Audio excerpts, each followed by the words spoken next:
Hello, everyone. Welcome to session 3. And in today's session, we're going to work on the ears, put a few glazes on the face so that we can start developing a map of all the little contours in the face. And we're going to put a lot more detail in the eyes. So let's go ahead and get started.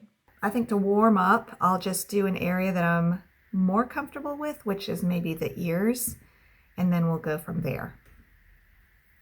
So I'm going to get my silver black velvet, size 8 round.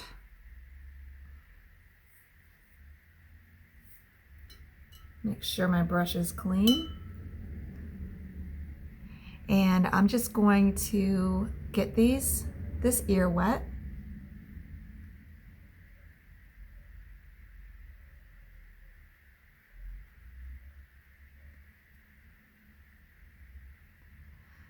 And this ear is kind of catching the sun and it's making it really warm, have like a bit of a warm glow, which warm means yellows and reds, basically.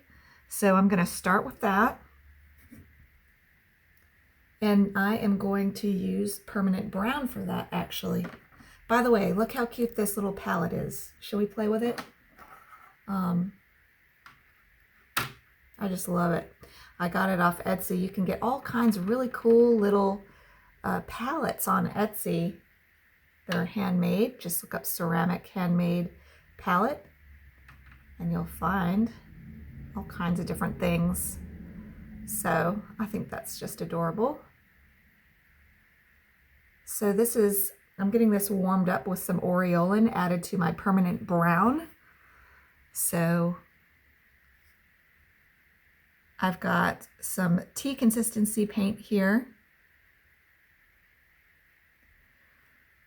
in the mix. And then I'm going to clean up my brush, wipe out the heel, and then get just a dip of clear water on just the tip, and then just kind of dot that in because the ear is really light down in here. And I might even scrub some of this out later. But I wanted to get that.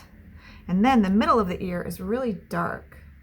So I'm going to get some thicker permanent brown by just rubbing my brush on dried permanent brown. And then also picking up some indanthrone that's already dried over here. And then a little bit of phthalo green to kind of blacken it up. And then I'm going to get more indanthrone in my mix, and I just keep mixing until I get to a color that I like, and this is leaning heavily towards purple black, which that works for me. And I'm going to, while this ear is still moist, it's going to have the perfect ear fur texture because this is painting wet and wet, which means my brush is wet, my paper is wet. And it makes the edges really soft and natural looking. Now to cheat, I'm going to get some very thick cream consistency permanent, Daniel Smith Lamp Black on my brush, very thick, to put here and there to get really dark inner ear areas, just a little bit. All right, so that's that ear. So then we'll just repeat the process on this other ear. So I'm going to rinse my brush completely out and go back and get that yellow mix, which I obliterated, so now I have to create it again. That's okay. I still love and accept myself. Going with some aureolin yellow, some permanent brown, get a little more aureolin. Really, I think burnt sienna would make a better yellow color, but I just want to keep everything kind of matching. And I'm gonna get it really tea consistency, pretty watery, because this ear is even lighter. I feel like a little bit lighter. So I'm gonna get the tip of my brush dipped in the clear water to add even more water. The more water you add to your paint, of course, remember, the lighter it will look when it dries. I'm gonna get a little bit of water out of my brush and make this bottom part of the ear even lighter. So it's a little darker up here because I used less water, and then I went in with almost pure water here to join all this together. And then I'm going to get, again, my black mix cream consistency that's made of Indian Throne Blue, permanent brown, and a touch of, I mean, just a touch, because look at that. It already went green, that phthalo green. Just a touch of phthalo green is all you need to get this grade down from purple that it will look like if it's just permanent brown and Indian Throne. It just takes a tiny, tiny, tiny little touch of that phthalo green. Okay, now that's cream consistency, and this is still damp. I'm gonna just put in, I want it to lean a little bit warmer here. I'm gonna get more permanent brown in the mix now, because this is looking green. I don't want it to look green. That phthalo is so strong. And I'm kind of doing side brush strokes because this ear is more furry. Gonna get more permanent brown and Indian Throne going. Heavy on the permanent brown. And I'm doing these sideways strokes to make fur textures. And this green, I'm gonna brown it up. And in fact, I'm gonna clean out my brush, get it completely clean, wring it out, squeeze out all the extra water, and then maybe do a little bit of push up here to calm down. See, I dropped some water in the air, and then I'm wringing out my brush, then picking some up so that I kind of get some of this lighter. Dropped a little bit of water there. So this isn't so, that was getting a little too thick, so I just wring out my brush and sop up some. And then I'll drop in some more yellow. That looks better. All right. Now, I am going to then put the shadows over this eye socket.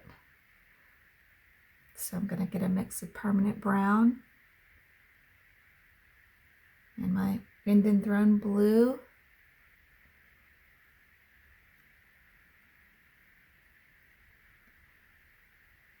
So then I'm going to really water it down. I'm going to clean out the heel of my brush and then just dip the tip in this kind of watery. I'm going to do a glaze to create this shadow over the eye socket here. To kind of pop out that eye socket delicately.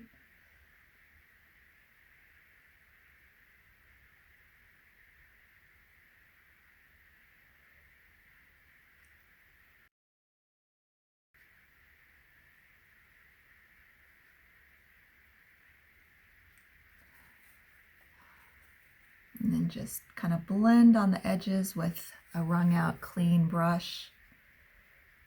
And this is going to be black, his black mane coming down.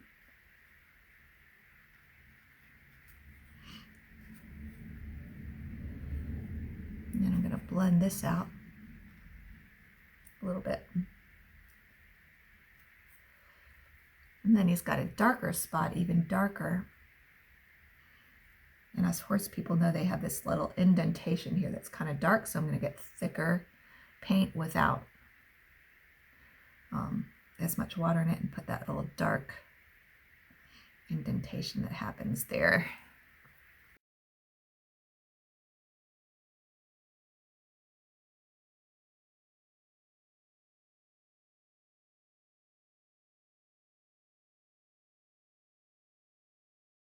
I need to print out a larger picture of the eye so I can see what the heck I'm doing here, so I might do that. Then I'm just going to put some glazes where he's got darker spots here. And he's got this cheekbone. See, I can't see my drawing anymore, so I've got to rely on drawing skills, which not the best, but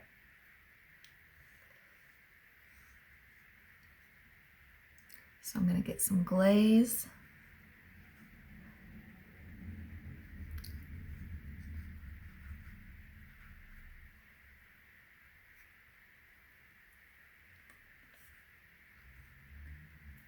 Just getting glazes and building up some of these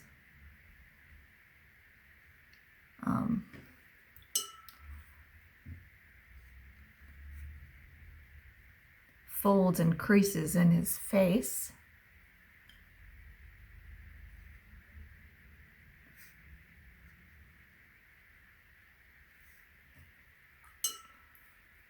I need a bigger picture.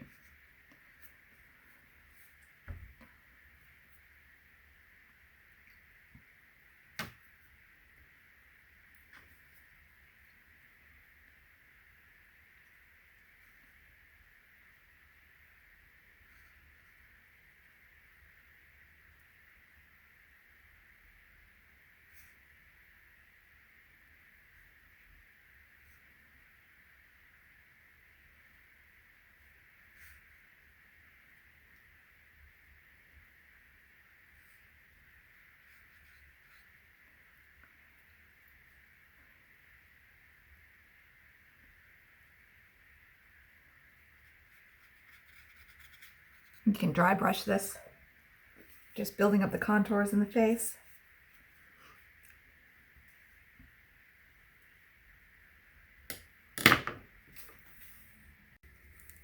All right, I've printed out my picture larger so that I can really see the details. And I'm going to paint some of these contours that are darker around the horse's face. And I'm just going to get some grayed down mix of my synthetic black mix in my brush and get about milk consistency and just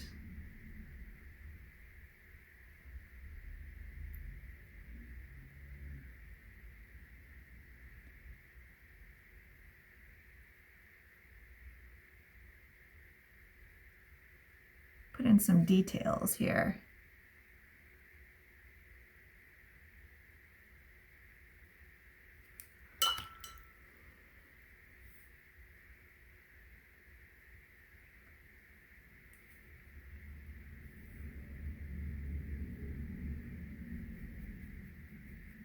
The nice thing about having paint dried on your palette is you can just get a little moisture in your brush and then reactivate that dried paint, and it works perfectly.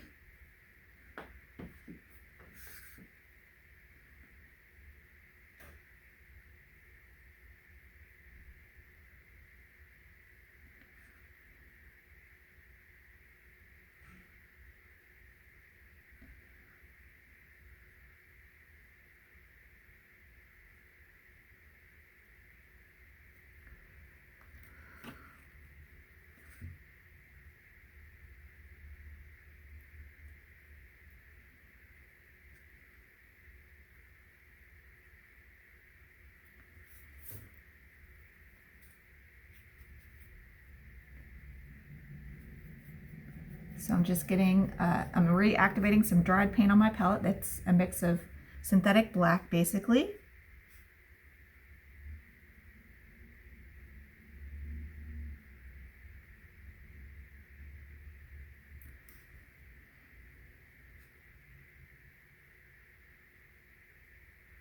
This is all dark in here.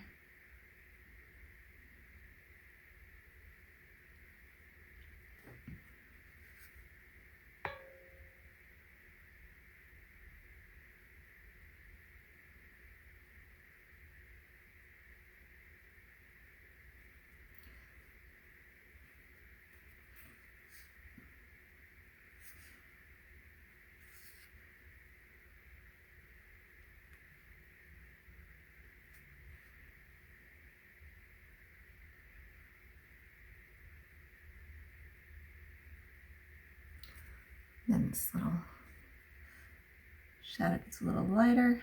I'm probably putting more detail into this than I need to, but I just love eyes. So I'm just carefully looking at my reference photo and basically just doing it what it tells me to do.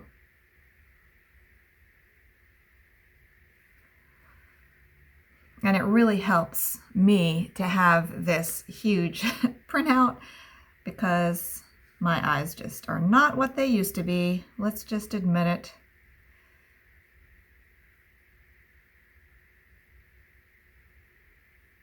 And this has some shading on this upper eyebrow of this triangle shape.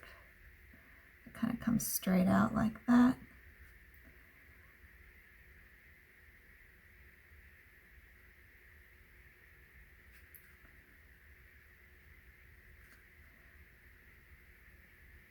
I'm not crazy about this line here, so I'm just going to kind of soften it, scrubbing at it lightly and then blotting.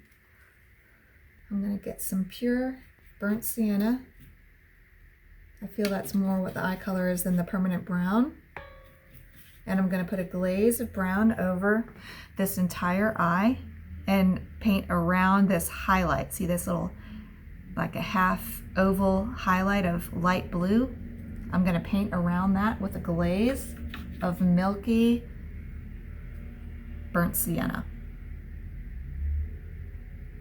Just to bring that out in the eye.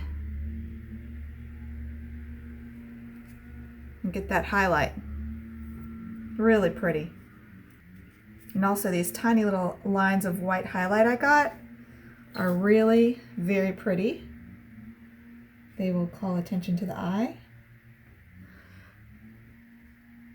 I'm going to put some blue over all these little white areas and some of this highlight. I don't want much highlight there. Don't think this white line. I'm going to erase some of this white line if I can. Looks like it I didn't get water on this white line, so I'm able to erase it. That's nice. Pencil gets set on your paper if it gets wet. If you have a pencil line that you don't like that is set and it won't erase, you can use a scrubber on it if you used good paper like Arch Cold Press. So yet another reason to use good paper. Erase some of this. See, this got wet, so that's set. All right, thank you so much for joining me for session 3. In session 4, it's actually going to be a shorter session because I want to finish up some of these glazes on the face. So it's just going to be glazes on the face because then the session after that is going to be a full 20 minutes of just painting in the background. So I wanted to make that session 20 minutes and by itself so it's not an overwhelming painting session. So the next session will be short and sweet. And then after that, in the next session after that, we'll do the background. So lots of fun stuff coming up. So I'll see you then. Bye, everybody.